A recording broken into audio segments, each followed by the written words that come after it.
Halo teman-teman, selamat datang di Sekolah Minggu GKI Citra Garden. Mari siapkan hati untuk beribadah kepada Tuhan ya. Selamat beribadah, Tuhan Yesus memberkati. Hai. Wah, senang sekali. Iya, senang sekali Lause bisa ya. ketemu lagi ya. Iya, Lause. Walaupun tetap Lause berharap semua anak-anak sudah datang ke sekolah minggu Iya. gitu ya. Iya, hari ini kita masih diberi kesempatan oleh Tuhan untuk beribadah kembali Iya, gitu Lause. ya. Nah, anak-anak, siapa nih yang udah siap? Pasti udah semua siap tuh Lause tuh. Semua udah Udah siap. gak sabar pasti Lause. Udah seminggu Lause, Senin, Selasa, Rabu Rabu, sampai Jumat sekolah. sekolah. Pasti hari Sabtu jalan-jalan. Hari Minggu waktunya Beribadah. Iya. Dan kita sungguh bersyukur karena sebenarnya hari ini dan semua hari itu adalah harinya siapa Lause? harinya Tuhan Lause. Harinya Tuhan. Jadi jangan cuma jadi anak yang baik pada hari Minggu, kemudian hari Senin, Selasa, Rabu sampai Jumat. Anak nakal, wah gak boleh ya Lause nakal, ya. nggak boleh. Setiap hari harinya Tuhan, karena itu setiap hari pun kita harus melakukan yang baik, yang menyenangkan hatinya siapa? Hati Tuhan dong Lause. Oke, karena itu untuk mengawali ibadah kita hari ini, kita naikkan pujian yang mau mengingatkan kita bahwa hari ini harinya Tuhan dan semua hari-harinya Tuhan, maka kita harus nantiasa bersuka Cita. bersukaria. Iya. Oke, sama-sama ya.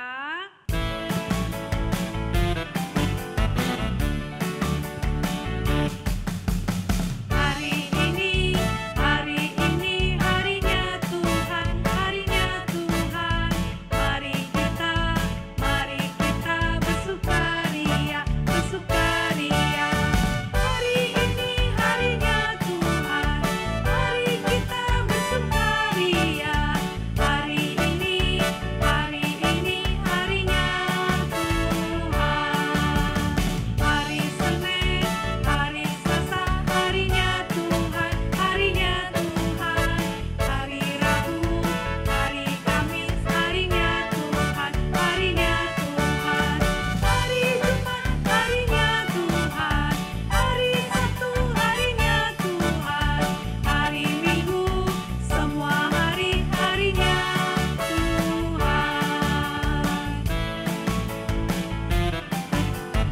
Kita bersukaria bersama-sama ya. Hari ini harinya Tuhan, harinya Tuhan. Mari kita bersukaria, bersukaria. Hari ini harinya Tuhan, mari kita bersukaria. Hari ini harinya Tuhan. Hari ini harinya Tuhan. Ya, senang sekali karena kita bersukaria bukan cuma di hari Minggu, Tapi semua hari Lause. semua hari harus bersukaria. Iya. Karena itu sebagai rasa syukur, Lause Len buka di dalam doa ya. Oke Lause. Ya anak-anak kita berdoa ya. Tuhan Yesus, terima kasih karena hari ini kami masih diberi kesempatan untuk datang memuji dan memuliakan nama Tuhan. Hari ini kami juga mau belajar tentang firman Tuhan. Kiranya Tuhan mau siapkan hati kami, biarlah kami semua boleh fokus ya Tuhan dalam mengikuti ibadah hari ini. Dari awal hingga akhir kami serahkan ke dalam tangan Tuhan. Hanya di dalam nama Tuhan Yesus kami berdoa. Amin. Amin. Wah, Lause, Iya, kita Lause. bersyukur karena Tuhan Yesus itu adalah idola yang terbaik, bukan? Iya, saya ngefans banget Lause sama Tuhan Yesus Lause. Bener banget ya. Karena idola-idola yang ada dalam dunia ini semua itu palsu. Iya, hanya Tidak- bikinan manusia ya Lause iya, ya. betul, hanya dibikin sama manusia. Iya. Tapi Tuhan itu kan pencipta segala-galanya. Karena itu dialah yang patut untuk kita idolakan. Harus jadi nomor Satu. Karena itu yuk dengan sukacita kita mau bilang, Yesus idolaku, idola kita semua. Kita tepuk tangan yuk.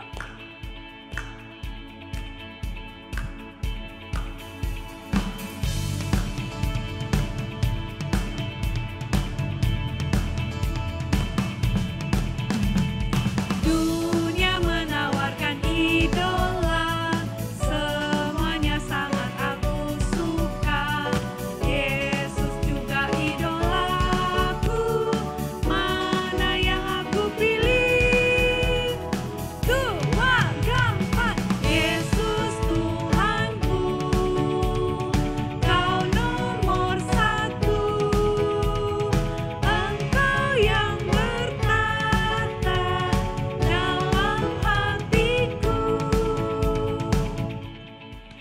bersyukur karena Tuhan kita yang selalu harus nomor satu dalam hidup kita. Oke, Lause.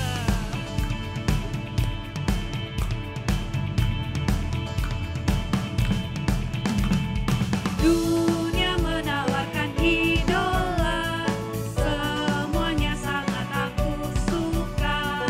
Yesus juga idolaku, mana yang aku pilih?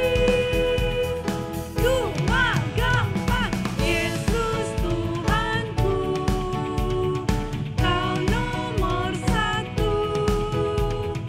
Engkau yang bertata dalam hatiku, Yesus Tuhanku, Kau nomor satu. Engkau yang bertata dalam hatiku,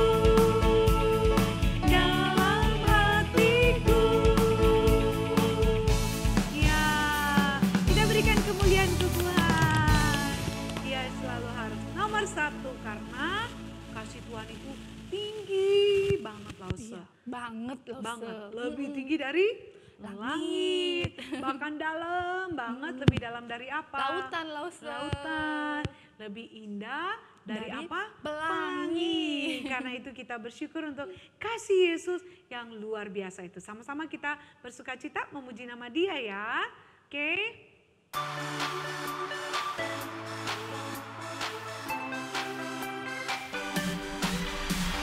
Setinggi-tingginya langit, lebih tinggi kasih Yesusku. Sedalam-dalam lautan, lebih dalam kasih Yesusku. Seindah-indah pelangi, lebih indah kasih Yesusku. Kasih Yesus, oh kasih Yesus, mengalahkan segalanya. Kasih Yesus, oh kasih Yesus, mengalahkan segalanya. Biarlah kasih Yesus boleh terus kita rasakan dalam hidup kita. Tinggi-tingginya langit, lebih tinggi kasih Yesusku. Sedalam-dalam lautan, lebih dalam kasih Yesusku. Seindah-indah pelangi, lebih indah kasih Yesusku. Kasih Yesus, oh kasih Yesus, mengalahkan segalanya. Kasih Yesus, oh kasih Yesus, mengalahkan segalanya. Kasih Yesus, oh kasih Yesus, mengalahkan segalanya. Kasih Yesus, oh kasih Yesus, mengalahkan segalanya. Mengalahkan segalanya. Iya, tidak ada yang bisa menyaingi kasih Yesus. Benar sekali, Lause. Benar ya? Iya, Lause. Iya dong. Karena itu sebagai rasa syukur kita untuk kasih Tuhan yang sangat luar biasa itu, kita mau memberi yang terbaik. Iya, Lause. Kita ingat, Lause, apa yang dipelihara Tuhan? Burung pipit. Yang diberi keindahan? Bunga bakung, Lause. Betul. Apalagi dengan diri kita, ya kan? Pasti Tuhan pelihara ya, Lause. Banget, Tuhan pelihara. Karena itu yuk sebagai rasa syukur Tuhan mengasihi dan pelihara hidup kita mau berikan yang terbaik. Di mana, Lause? Scan QR. Di sini, Lause. Oke, yuk kita berikan persembahan yang terbaik ya.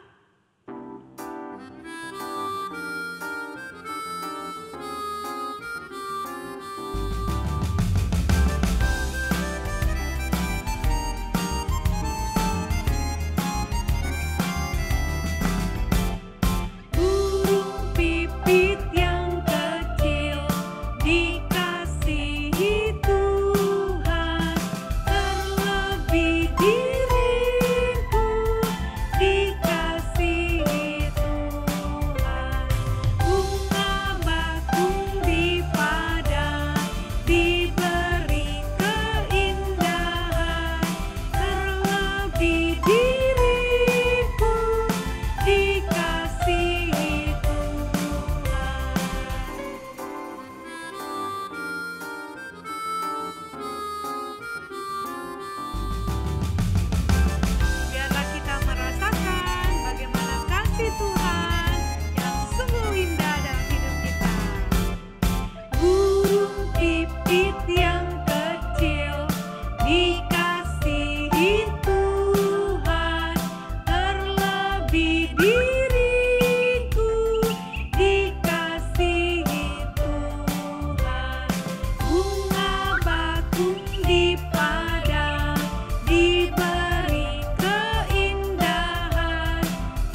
lipat tangan, tutup mata, kita berdoa ya.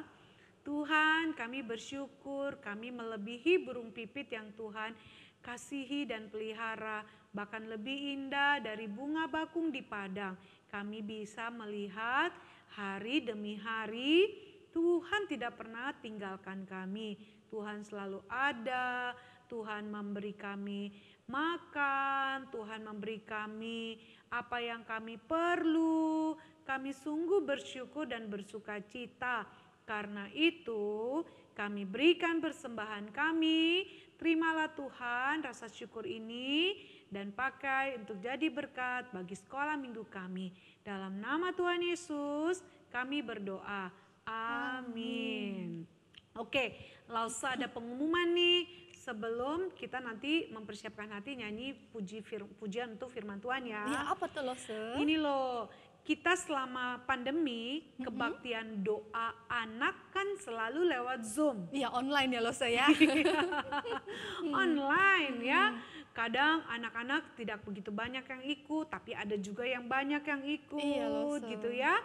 Nah, bersyukur tahun ini kan kita sudah jauh lebih baik lagi. Karena itu, mulai bulan Januari, kebaktian doa anak akan diadakan di gereja. Yeay. Tidak lagi lewat Zoom. Semua anak-anak datang ke sekolah minggu untuk berdoa bersama di hari Sabtu minggu yang terakhir. Wait, Lause agak lupa tanggalnya itu. 28 kalau Oh nggak salah, iya, Lose ya. 28 ya? Iya, Lause. 29 itu hari Minggu ya? Iya. Betul.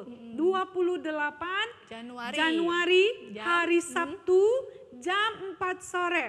Ya, jadi habis jalan-jalan di mall, bilang papa mama yuk mampir sebentar aja. Iya. Paling lama 1,5 jam kita berdoa bersama-sama ya. Lose.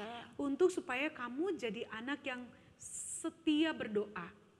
Berdoa itu sangat penting sekali Betul buat sekali, kita, Lose. ya kan? Kamu kurang berdoa, kamu tidak kuat imannya. Sama sekali tidak berdoa, sama sekali tidak kuat imannya. Nggak ada imannya, Nggak jangan ada Lose. malah, betul, malah jadi nggak percaya bahwa sama Iya. Tuhan ya. Karena itu yuk, brave kids. Kalau mau dibilang brave kids, itu bukan berani berantem, bukan berani nyontek, bukan berani buat dosa, Ya. tapi berani menghadapi setiap hal dalam hidup ini karena ada siapa yang jadi Ada kekuatan. Tuhan Yesus Lose. Iya, ada Tuhan yang jadi kekuatan. That's why anak GKY, sekolah minggu GKY Citra Garden dibilang brave kids. Karena punya Tuhan yang awesome. Karena itu yuk datang kebaktian doa anak 28 Januari di sekolah minggu jam 4 sore. Oke, sekarang kita akan mempersiapkan hati kita belajar seri tentang Tuhan Yesus ya. Iya, Minggu lalu belajar tentang Tuhan Yesus apa? Ada di bait suci ya. Betul. Di bait Allah. Yesus di bait suci dari kecil, lihat ya, dia cinta rumah Tuhan, dia cinta belajar firman Tuhan. Anak-anak Brave Kids juga gitu, cinta Harus ya, belajar. Lose. Benar. Dan kita akan siapkan hati, kita dengar Tuhan panggil siapa? Nama saya. Dan nama aku juga. Iya dong. Kamu juga. Oke. Berarti nama kita loh, Nama saya. kita semua. Yuk, dengar dia panggil nama kita semua.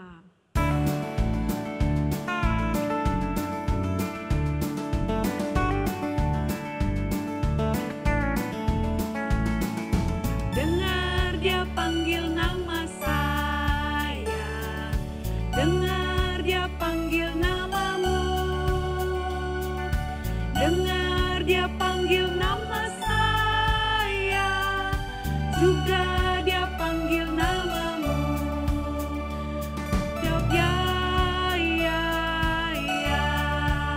Ku jawab ya, ya, ya. Ku jawab ya Tuhan. Ku jawab ya Tuhan. Ku jawab ya, ya, ya.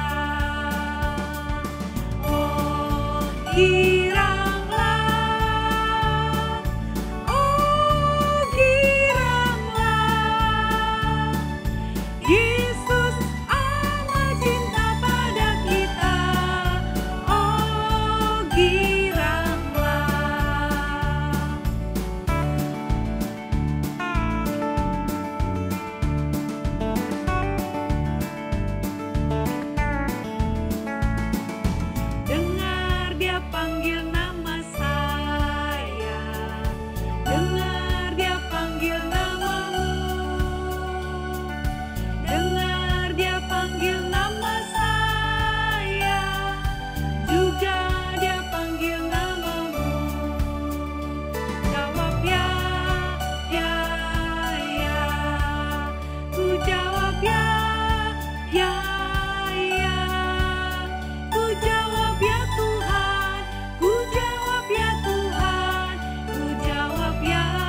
ya.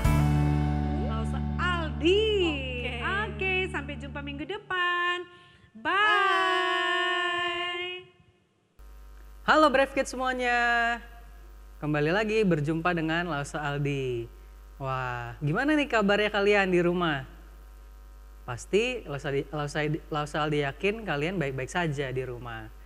Oke, nah selamat hari Minggu ya Brave Kids. Kita hari ini akan mendengarkan kisah tentang firman Tuhan lagi. Nah, tapi sebelum itu, Lause Aldi ajak kita semua untuk berdoa. Yuk kita lipat tangannya, kita tundukkan kepala kita tutup mata kita mau berdoa ya. Tuhan Yesus, terima kasih hari ini Tuhan memberikan kami kesempatan untuk kami boleh sekolah minggu. Tuhan berkatilah perenungan firman Tuhan hari ini. Tuhan tolong kami supaya kami bisa mengerti firman-Mu dan juga kami bisa melakukan firman-Mu di dalam kehidupan kami.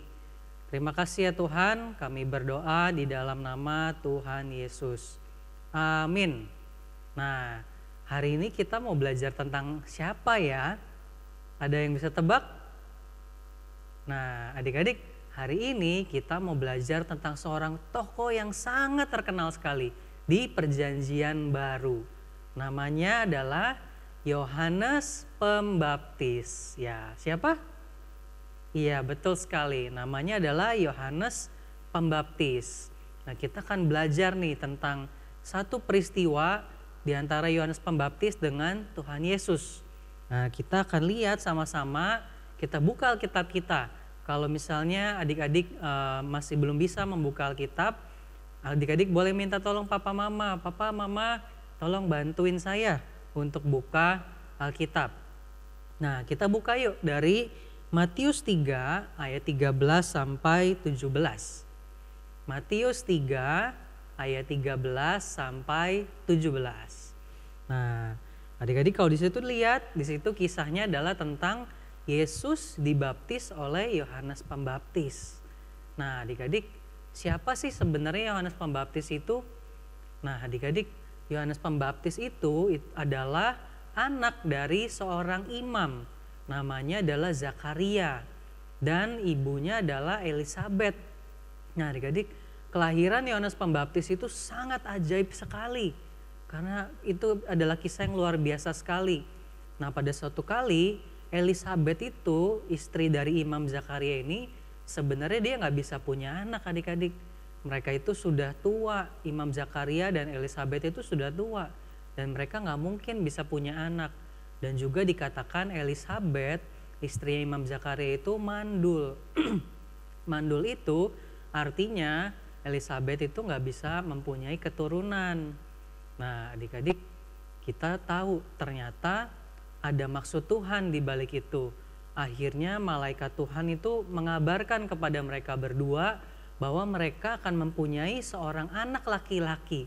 Nah, dia harus diberikan nama Yohanes Pembaptis. Nantinya akan jadi seorang Yohanes Pembaptis, adik-adik. Nah, di sini kita bisa melihat kelahiran Yohanes Pembaptis itu ada satu rencananya Tuhan yang akan digenapkan melalui kehidupan Yohanes Pembaptis. Nah, adik-adik, Yohanes Pembaptis ini adalah seorang utusannya Tuhan, atau seseorang yang diutus oleh Tuhan untuk melakukan satu pekerjaannya Tuhan. Nah, Yohanes Pembaptis itu diutus untuk mendahului Tuhan Yesus. Supaya apa? Supaya dia bisa memberitahu kepada banyak orang bahwa Tuhan Yesus yang adalah Mesias atau Juru Selamat itu sudah datang ke dalam dunia. Nah, Yohanes Pembaptis sama Tuhan Yesus itu sebetulnya lahirnya itu berdekatan waktunya. Nah, adik-adik, di sini Yohanes Pembaptis, dia itu punya satu tugas dari Tuhan. Dia harus memberitakan kepada banyak orang bahwa Mesias itu sudah datang ke dalam dunia, gitu. Nah, bahkan dikatakan nih di dalam Alkitab, di dalam Matius 3 itu, Yohanes Pembaptis itu menyebut dirinya adalah suara orang yang berseru-seru di padang gurun. Dia berseru, dia berteriak, persiapkanlah jalan untuk Tuhan, luruskanlah jalan baginya. Nah, apa sih maksudnya? Nah, Yohanes Pembaptis itu adalah orang yang mempersiapkan jalan bagi Tuhan Yesus gitu, supaya orang-orang tahu ketika lihat Tuhan Yesus, orang-orang bisa mengenal, oh ternyata dia adalah Mesias, dia adalah juru selamat gitu. Nah, jadi Yohanes Pembaptis ini punya peran yang sangat penting sekali di dalam pelayanannya gitu. Dan Yohanes Pembaptis adalah orang yang taat melakukan pelayanannya. Nah, adik-adik, tugas Yohanes Pembaptis itu apa? Tugasnya dia itu menyampaikan berita pertobatan kepada semua orang. Jadi Yohanes Pembaptis itu mengajak semua orang yang dia temui untuk bertobat dari dosa-dosanya. Kenapa? Karena dikatakan kerajaan surga sudah dekat gitu. Maksudnya apa? Kerajaan surga sudah dekat adalah ketika Tuhan Yesus itu yang dari sorga mau turun ke dalam dunia untuk bisa menyelamatkan manusia dari hukuman dosa. Nah, oleh sebab itu tugas Yohanes Pembaptis ini adalah memberitakan berita pertobatan. Ayo semuanya bertobat. Kenapa? Karena kerajaan sorga sudah dekat. Karena Tuhan Yesus sudah datang ke dalam dunia. Nah, Yohanes Pembaptis juga punya satu tugas, yaitu dia membaptis. Membaptis itu adalah satu ritual keagamaan. Jadi membaptis itu adalah seseorang, dia di Sungai Yordan, dia dipercikan air atau bahkan diselam ke dalam Sungai Yordan. Supaya apa? Itu adalah tanda pertobatan. Jadi membaptis, Yohanes Membaptis itu adalah tugasnya untuk mempertobatkan orang. Dia membaptis seseorang di Sungai Yordan, adik-adik. Nah, lalu di situ Yohanes Pembaptis itu orangnya sangat terkenal karena pelayanan Yohanes Pembaptis itu sangat hebat, adik-adik. Yohanes Pembaptis dan pelayanannya itu sangat luar biasa. Dan Yohanes Pembaptis itu sangat terkenal pada saat itu. Dia pelayanannya mungkin singkat, tetapi dia sangat terkenal di kalangan orang banyak. Bahkan gak sedikit orang yang mengira Yohanes Pembaptis itu adalah Mesias itu sendiri atau juru selamat itu sendiri. Jadi banyak mungkin yang tanya, mungkin banyak yang tanya sama Yohanes Pembaptis, kamu Mesias ya? Kamu juru selamat ya? Tetapi Yohanes Pembaptis sadar dirinya itu bukan Mesias. Dia itu bukan Mesias, tetapi dia hanya seorang utusan Tuhan yang harus memberitakan tentang Mesias, yaitu adalah Tuhan Yesus. Dan dia juga tahu tugasnya, dia adalah seorang utusan Tuhan untuk mempertobatkan orang banyak, supaya ketika orang lain melihat Tuhan Yesus, mereka bisa kenal, oh itu ternyata Mesias. Nah gitu adik-adik.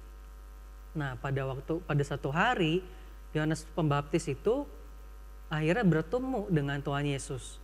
Yesus datang ke Sungai Yordan, dia mendatangi Yohanes Pembaptis dan dia akhirnya meminta Yohanes Pembaptis untuk membaptis dirinya. Jadi pada suatu hari Tuhan Yesus itu datang kepada Yohanes Pembaptis ke Sungai Yordan. Untuk apa? Untuk dibaptis. Nah lalu apa? Gimana responsnya Yohanes Pembaptis ketika Yesus meminta diri dibaptis? Wah, Yohanes Pembaptis sangat kaget sekali. Dia tidak mau sebenarnya untuk membaptis Tuhan Yesus. Kenapa? Karena Yohanes Pembaptis itu tahu bahwa Yesus sesungguhnya enggak berdosa. Nah, tadi ingat kan artinya baptisan? Artinya baptisan itu adalah tanda seseorang itu mau bertobat. Bertobat itu artinya dia gak mau lagi melakukan dosa. Dia mau berkomitmen untuk hidupnya mempermuliakan Tuhan. Dia mau hidupnya bertobat. Dia mau hidupnya kembali ke jalan Tuhan gitu. Nah, ketika Tuhan Yesus datang ke Sungai Yordan, dia meminta dibaptis. Yohanes Pembaptis tahu bahwa Tuhan Yesus itu adalah Mesias dan Tuhan Yesus itu adalah anak Allah. Nah, Yohanes Pembaptis akhirnya juga tahu bahwa Yesus itu kan gak berdosa. Jadi gak mungkin Yesus dibaptis gitu. Karena pembaptisan adalah untuk orang berdosa. Yohanes Pembaptis tahu bahwa Tuhan Yesus itu adalah Mesias. Dia adalah juru selamat dunia. Nah, Yohanes Pembaptis juga tahu bahwa dirinya itu orang berdosa. Justru sebaliknya, Yohanes Pembaptislah yang harusnya dibaptis oleh Tuhan Yesus. Makanya di sini dibilang di ayat 14, Tetapi Yohanes mencegah dia. Lalu Yohanes Pembaptis itu bilang, aku Tuhan yang perlu dibaptis oleh engkau. Gitu. Lalu gimana responsnya Tuhan Yesus pada saat itu? Nah, responsnya Tuhan Yesus bilang begini, biarlah hal itu terjadi, karena demikianlah sepatutnya kita menggenapkan seluruh kehendak Allah. Nah, maksudnya apa ya? Maksud perkataannya Tuhan Yesus ini, biarlah hal itu terjadi. Jadi biarlah pembaptisan itu terjadi. Supaya apa? Supaya demikianlah sepatutnya kita menggenapkan seluruh kehendak Allah. Nah, kenapa sih Tuhan Yesus itu harus dibaptis oleh Yohanes Pembaptis? Padahal Tuhan Yesus itu nggak berdosa. Nah, adik-adik, disinilah hebatnya Tuhan Yesus. Tuhan Yesus itu ingin menyatakan bahwa dirinya itu sebagai Tuhan yang mau bersama-sama dengan manusia berdosa. Makanya Tuhan Yesus itu datang ke dunia. Bahkan dia rela dirinya dibaptis walaupun gak berdosa. Sebagai tanda bahwa Tuhan Yesus itu adalah Tuhan yang mau bersama-sama dengan manusia berdosa. Dia menempatkan dirinya bersama-sama dengan orang berdosa. Sekalipun Tuhan Yesus itu gak berdosa. Supaya apa? Supaya manusia itu bisa diselamatkan dari hukuman dosa. Nah, itu sebabnya kenapa Tuhan Yesus meminta Yohanes untuk membaptis dirinya. Supaya semua orang tahu di sana bahwa Tuhan Yesus itu datang untuk menyelamatkan manusia berdosa. Walaupun Tuhan Yesus tidak berdosa, tetapi Tuhan Yesus mau dibaptis. Supaya menjadi simbol, supaya menjadi tanda. Oh, manusia mengerti bahwa Tuhan Yesus itu mau bersama-sama dengan manusia berdosa. Nah, luar biasa banget kan Tuhan Yesus. Nah, adik-adik, di sini kita bisa lihat tindakannya Tuhan Yesus itu menunjukkan kasihnya loh kepada orang berdosa, termasuk kepada kita. Jadi walaupun Yesus nggak berdosa, tetapi dia mau bersama-sama dengan orang berdosa. Yesus mau nih menolong manusia berdosa dari hukuman dosa, supaya manusia berdosa tidak dihukum oleh karena dosa-dosanya. Bahkan Yesus itu rela dirinya itu digantikan, menggantikan manusia berdosa mati di atas kayu salib, supaya manusia berdosa bisa diselamatkan. Nah, itulah besarnya kasih Tuhan Yesus, adik-adik. Nah, lalu apa yang terjadi? Di ayat 17 tiba-tiba satu peristiwa yang ajaib juga terjadi. Nah, di situ Matius mencatat di ayat 17, setelah Tuhan Yesus dibaptis, lalu langit terbuka, ia melihat roh Allah seperti burung merpati turun ke atas Tuhan Yesus. Dan lalu dari sorga itu ada suara yang diperdengarkan kepada orang-orang di situ. Suara itu adalah dari Allah Bapa. Di situ dibilang, inilah anakku yang kukasihi, kepadanya lah aku berkenan. Nah, jadi dari sorga Allah Bapa bilang, Allah Bapa mengakui bahwa Tuhan Yesus itu adalah anak yang terkasih dan Bapa itu berkenan kepadanya. Berkenan itu artinya Bapa itu menerima Tuhan Yesus. Jadi Bapa itu memperkenan Tuhan Yesus sebagai anaknya yang dia kasihi. Dan Bapa itu menganggap memang Tuhan Yesus itu adalah Allah yang benar, Allah yang sejati. Itu sebabnya Bapa berkenan kepada Tuhan Yesus.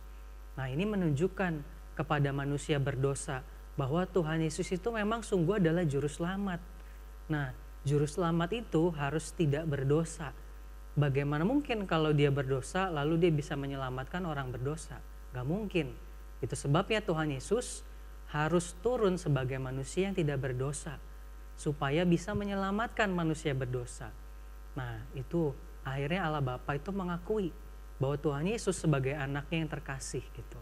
Dan Bapa berkenan kepadanya. Nah, hari ini dari kisah ini kita bisa belajar apa nih adik-adik? Yang pertama, kita itu belajar bahwa Tuhan Yesus itu adalah Mesias atau Juru Selamat. Kita tadi sudah melihat peristiwanya. Walaupun Tuhan Yesus tidak berdosa, tetapi Tuhan Yesus mau dibaptis oleh Yohanes Pembaptis. Supaya apa? Supaya itu menjadi tanda bahwa Tuhan Yesus itu mau hadir bersama-sama dengan orang berdosa. Yesus sangat mengasihi manusia berdosa. sehingga Tuhan Yesus mau datang ke dalam dunia untuk menyelamatkan manusia berdosa. Dan juga termasuk kita. Kita juga adalah manusia berdosa. Kita adalah manusia yang seringkali melawan Tuhan. Kita tahu nih perintah Tuhan apa, tapi kita seringkali nggak taat. Kita tahu perintah Tuhan kita harus mengasihi, misalnya mengasihi papa mama, mengasihi kakak adik kita, koko cici. Tapi mungkin seringkali bukan itu yang kita lakukan. Kita malah sebel misalnya. Kita malah marah-marah sama mereka. Kita malah mungkin pukul kakak atau adik kita. Kita nggak mau menurut sama orang tua kita. Nah, tapi kita tahu Tuhan Yesus mau menyelamatkan kita manusia berdosa. Dan Tuhan Yesus itu mau berkorban supaya manusia berdosa bisa diselamatkan. Nah, lalu apa yang harus kita lakukan nih ketika tahu bahwa kita itu sudah ditebus, kita itu sudah punya Mesias, kita sudah punya juru selamat, sehingga nanti kita bisa diselamatkan. Yang pertama, kita itu bisa mengucap syukur adik-adik kepada Tuhan. Adik-adik kalau tiap malam doa nggak di rumah? Doa nggak? Ya, saya yakin kalian juga pasti berdoa ya. Nah, waktu di doa malam, mungkin adik-adik bisa berdoa begini. Tuhan Yesus, terima kasih. Tuhan sudah menyelamatkan saya. Walaupun saya manusia berdosa, tetapi Tuhan Yesus sudah menyelamatkan saya. Nah, kita bisa mengucap syukur kepada Tuhan untuk keselamatan yang Tuhan sudah berikan kepada kita. Lalu yang kedua, kita bisa belajar apa nih dari cerita hari ini? Nah, kita bisa belajar dari kisah hidupnya Yohanes Pembaptis juga. Yohanes Pembaptis itu hidupnya itu sepenuhnya memuliakan Tuhan. Sepenuhnya itu hidupnya diserahkan kepada Tuhan. Nah, adik-adik tadi ingat gak? Yohanes Pembaptis itu adalah orang yang sangat terkenal. Kenapa? Karena dia pelayanannya itu sangat hebat. Pelayanannya sangat besar. Orang banyak, bahkan banyak yang mengira bahwa dia itu Mesias. Tetapi Yohanes Pembaptis sadar, bukan saya Mesiasnya, bukan aku Mesiasnya, tetapi nanti ada yang datang, yaitu Tuhan Yesus. Nah, Yohanes Pembaptis tahu panggilan hidupnya itu hanya seorang utusan Tuhan, dan dia taat mengerjakannya. Bisa nggak Yohanes Pembaptis waktu masa-masa dia terkenal lalu dia bilang, ya sayalah Mesiasnya, demi semakin terkenal lagi? Ya mungkin bisa gitu, mungkin ada godaan seperti itu. Tetapi Yohanes Pembaptis tetap taat kepada panggilan Tuhan. Dia itu adalah utusan Tuhan. Dia adalah hanya suara yang berseru-seru dari padang gurun untuk supaya orang banyak itu tahu bahwa Tuhan Yesus itu akan datang. Nah, Yohanes Pembaptis itu rela hidup itu semakin kecil dan semakin kecil. Dan Tuhan Yesus semakin besar dan semakin besar. Jadi Yohanes Pembaptis tahu panggilan hidupnya, yaitu untuk memuliakan Tuhan. Dia rela hidupnya semakin kecil dan Yesus semakin besar. Nah, adik-adik, lalu kita mungkin bingung, lalu apa ya yang bisa saya lakukan? Saya ini kan masih kecil, saya mungkin belum bisa melakukan apa-apa yang besar. Adik-adik gak apa-apa, kita bisa berdoa juga kepada Tuhan. Kita doa sama Tuhan, Tuhan, saya mau hidup saya mempermuliakan Tuhan. Walaupun hari ini saya belum tahu caranya gimana Tuhan, tapi tolong Tuhan yang kasih tahu saya, supaya saya bisa belajar untuk memberikan hidup saya buat Tuhan, supaya saya bisa taat sama kehendak Tuhan. Nah, adik-adik bisa berdoa seperti itu di waktu malam hari gitu. Kalau misalnya adik-adik bingung gimana caranya saya mau memuliakan Tuhan, adik-adik boleh berdoa. Lalu saya yakin pasti nanti Tuhan akan menyatakannya kepada adik-adik gitu. Adik-adik juga bisa mengasihi papa mama, adik-adik bisa mengasihi keluarga atau teman-teman sekolah di sekolah dan juga teman-teman di yang lainnya. Supaya kenapa? Supaya kasih Tuhan itu nyata melalui kehidupan dari adik-adik. Nah, adik-adik, sekian cerita firman Tuhan hari ini ya. Lalu saya harap supaya kalian bisa mengerti dan juga bisa melakukannya di dalam kehidupan kalian masing-masing. Oke? Nah, yaudah yuk kita mau berdoa ya. Kita lipat tangan kita tundukkan kepala, kita tutup mata, kita mau berdoa. Tuhan Yesus, terima kasih untuk firman Tuhan yang kami pelajari hari ini. Tuhan, kami belajar bahwa Engkau adalah Tuhan yang mengasihi kami. Tuhan sayang sama kami. Meskipun kami manusia berdosa, Meskipun kami seringkali melawan Tuhan, tetapi Tuhan Yesus mau mati menggantikan dosa-dosa kami. Tuhan, ajar kami juga supaya hidup kami menjadi hidup yang mempermuliakan Tuhan. Kami boleh taat sama kehendak Tuhan, kami boleh mengasihi Tuhan, kami boleh sayang sama orang lain. Terima kasih ya Tuhan, kami mohon pimpinan Tuhan di dalam kehidupan kami. Terima kasih Tuhan, di dalam nama Tuhan Yesus kami berdoa. Amin. Nah, Brave Kids, sampai jumpa di sekolah minggu depan ya. Oke, sampai jumpa semuanya. Tuhan Yesus memberkati. Bye-bye.